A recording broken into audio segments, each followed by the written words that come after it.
Hello friends, welcome to my science go MCQ channel. तो आज हम केमिकल रिएक्शंस एंड इक्वेशंस का part 10 करेंगे। तो देखते हैं question number 1। Heating of ferrous sulphate crystals results in change in the colour of the crystals. This reaction is an example of. जब हम फेरस सल्फेट क्रिस्टल को हीट करते हैं तो वो क्रिस्टल का कलर चेंज हो जाता है। ऐसा क्यों है? तो हमारे पास ऑप्शन है decomposition reaction, then B combination reaction, number C displacement reaction, number D can't be predicted. तो एक्सप्लेनेशन में देखिए, फेरस सल्फेट क्रिस्टल जो है वो ग्रीन कलर का होता है, लेकिन जब हम उसको हीट करते हैं तो वो वाटर ऑफ क्रिस्टलाइजेशन को लूज़ कर देता है और उसका कलर जो है वो चेंज होकर वाइट हो जाता है। फर्दर जब हम उसको हीट करते हैं तो फेरिक ऑक्साइड फॉर्म्ड होता है along with sulphur dioxide and sulphur dioxide. फिर क्या होता है कि जो प्रोडक्ट का जो कलर है वो बहुत ही ज़्यादा डिफरेंट होता है इनिशियल क्रिस्टल से। ठीक है, क्यों? क्योंकि इस रिएक्शन में एक सिंगल रिएक्टेंट जो है वो टूटता है और वेरियस सिंपलर प्रोडक्ट्स में वो डिवाइड होता है। इस वजह से कलर इतना ज़्यादा चेंज होता है। और चूंकि एक सिंगल रिएक्टेंट वेरियस प्रोडक्ट में टूट गया है, इस वजह से ये रिएक्शन डिकम्पोजिशन रिएक्शन कहलाया। अब देखते हैं question number 2। Which of the following reactions are possible. इसमें से जो सारे रिएक्शंस दिए हुए हैं इसमें से कौन सा रिएक्शन पॉसिबल है? सबसे पहले देखिए, copper plus zinc sulphate give rise to copper sulphate plus zinc. दूसरा है calcium plus magnesium sulphate give rise to calcium sulphate plus magnesium. तीसरा है magnesium plus copper sulphate give rise to magnesium sulphate plus copper. Fourth है iron plus magnesium sulphate give rise to iron sulphate plus magnesium. तो इसमें जो हमारा correct option होगा वो होगा B and C. B and C इसलिए possible है क्योंकि जब हम रिएक्टिविटी सीरीज़ देखेंगे तो उसमें जो मेटल का रिएक्टिव कौन सा लेस रिएक्टिव है, कौन सा मोर रिएक्टिव है, तो आप देखिए नंबर 1, 2, 3, 4 में मैंने शो किया है। नंबर 1 में क्या है कि मैग्नीशियम जो है वो कॉपर से ज़्यादा रिएक्टिव है। इसमें रिएक्टिविटी ऑर्डर मैंने शो किया है, तो आप देख सकते हैं मैग्नीशियम जो है वो कॉपर से ज़्यादा रिएक्टिव है, तो नंबर सी जो है वो पॉसिबल है। इस वजह से नंबर सी पॉसिबल है। चूँकि मैग्नीशियम कॉपर से ज़्यादा रिएक्टिव है इसलिए मैग्नीशियम ने क्या किया, कॉपर सल्फेट के सल्फेट को डिस्प्लेस कर दिया। इसलिए नंबर सी जो ऑप्शन है हमारा वो रिएक्शन पॉसिबल है। नंबर 2 में देखिए, कैल्शियम जो है वो मैग्नीशियम से ज़्यादा रिएक्टिव है, तो ये भी हमारा रिएक्शन पॉसिबल है। कैल्शियम मैग्नीशियम से ज़्यादा रिएक्टिव है, तो नंबर बी वाले ऑप्शन में देखिए, तो calcium plus magnesium sulphate give rise to calcium sulphate. क्यों? क्योंकि कैल्शियम जो है वो मैग्नीशियम से ज़्यादा रिएक्टिव। ठीक है, तो ये 2 रिएक्शन तो पॉसिबल है। अब नंबर 3 में देखिए क्या है, zinc is greater than copper, मतलब जिंक जो है वो ज़्यादा रिएक्टिव है कॉपर से। तो नंबर ए ऑप्शन में देखिए कॉपर प्लस जिंक सल्फेट, ये रिएक्शन पॉसिबल नहीं है। क्यों? क्योंकि जिंक जो है वो कॉपर से ज़्यादा रिएक्टिव है। नंबर 4 में देखिए मैग्नीशियम जो है वो आयरन से ज़्यादा रिएक्टिव है।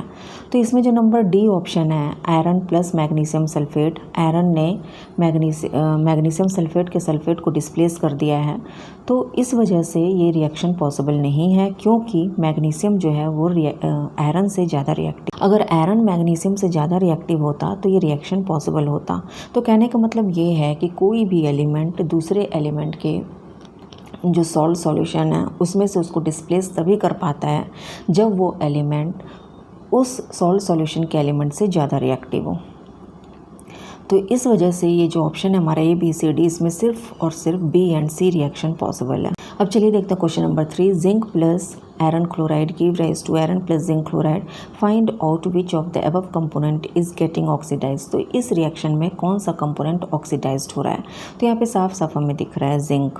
ठीक है, एक्सप्लेनेशन में आप देखो, जिंक जो है उसका जो ऑक्सीडेशन स्टेट है, रिएक्टेंट की तरफ जिंक ऑक्सीडेशन स्टेट है 0, फिर लेड क्लोराइड में है +2, तो लेड जो है वो उसका हो जाता है 0, और इधर जिंक जो है वो चूँकि लेड से ज़्यादा रिएक्टिव है तो वो क्लोराइड को डिस्प्लेस कर देता है और वो खुद उससे जाकर ऐड हो जाता है।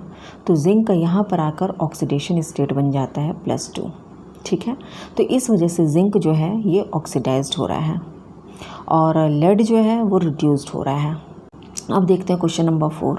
TiCl4 + 2 Mg give rise to Ti + 2 MgCl2। ये रिएक्शन कौन सा रिएक्शन हुआ, आइडेंटिफाई करना है। क्या ये डिकम्पोजिशन है, क्या ये डिस्प्लेसमेंट है, क्या ये कॉम्बिनेशन है, क्या ये कंबशन है? तो साफ साफ हमें दिख रहा है कि ये डिस्प्लेसमेंट रिएक्शन है, क्योंकि वन एलिमेंट जो है वो डिस्प्लेस कर रहा है अनदर एलिमेंट को। ठीक है, और न्यू प्रोडक्ट दे रहा है। अब देखते हैं question number 5, which of these is a combination reaction. ये जो हमारे पास 4 ऑप्शन है इसमें से कौन सा जो है कॉम्बिनेशन रिएक्शन है। तो इस सारे 4 ऑप्शन में देखकर आप समझ सकते हैं ABCDE में कि कॉम्बिनेशन रिएक्शन आपका नंबर ए है। क्यों? क्योंकि यहाँ पर 2 रिएक्टेंट कंबाइन होके एक प्रोडक्ट दे रहा है। ठीक है, तो ए जो है कॉम्बिनेशन रिएक्शन है, बी एंड सी जो है वो डिस्प्लेसमेंट है। आप देख सकते हैं मैग्नीशियम प्लस कॉपर सल्फेट, तो मैग्नीशियम कॉपर से ज़्यादा रिएक्टिव होने के कारण कॉपर के सल्फेट को अपनी तरफ ले लिया और कॉपर को डिस्प्लेस कर दिया। सी में भी देखिए सिल्वर नाइट्रेट प्लस कॉपर करने से सिल्वर ने क्या किया। सी में देखिए सिल्वर नाइट्रेट प्लस कॉपर करने से कॉपर जो है वो ज़्यादा रिएक्टिव है सिल्वर से, तो उसने क्या किया, सिल्वर नाइट्रेट के नाइट्रेट को डिस्प्लेस करके अपनी तरफ ले लिया और सिल्वर को डिस्प्लेस कर दिया।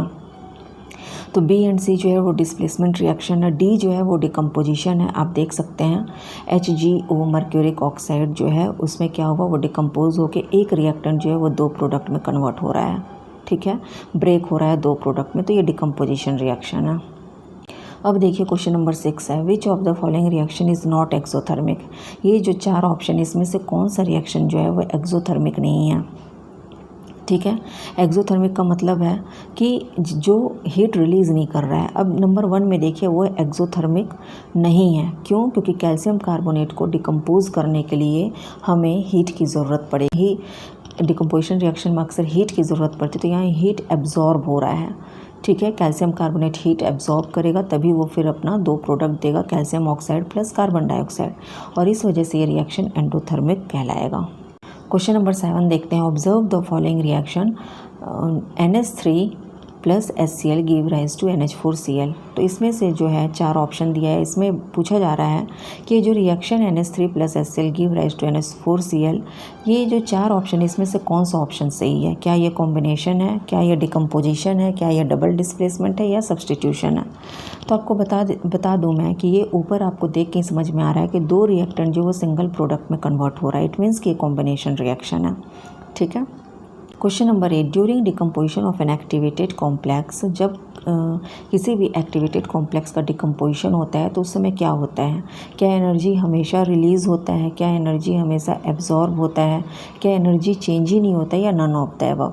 तो आप देखिए अगर कोई एक्टिवेटेड कॉम्प्लेक्स है तो उसका डिकम्पोजिशन करने पे हमेशा एनर्जी रिलीज़ होगा। ठीक है, क्यों?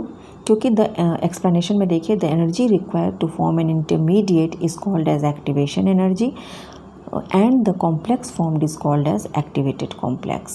ठीक है, some energy is released when the complex decomposes to form a product. The entire concentration of an activated complex does not convert into product, but some of the concentration can convert into reactant as well. इसलिए option A जो है वो correct होगा। Energy is always released. अब आप देखिए question number 9, which of the following is not a disproportionation reaction. इसमें से कौन सा जो है रिएक्शन वो डिसप्रोपोर्शनेशन रिएक्शन नहीं है।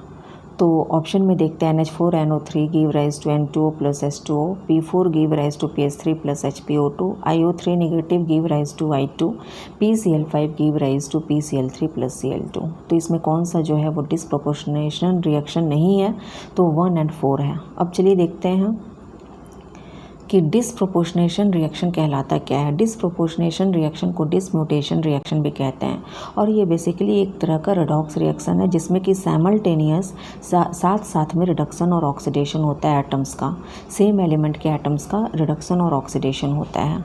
ठीक है, अब देखिए NH4NO3 जो है वो N2O प्लस 2H2O दे रहा है, ये कॉम प्रोपोर्शनेशन रिएक्शन है।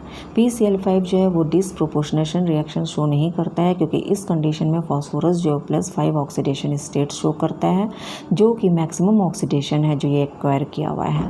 तो हमारा करेक्ट ऑप्शन होगा 1 और 4। तो अगर आपको मेरा ये वीडियो पसंद हो please like and subscribe my channel.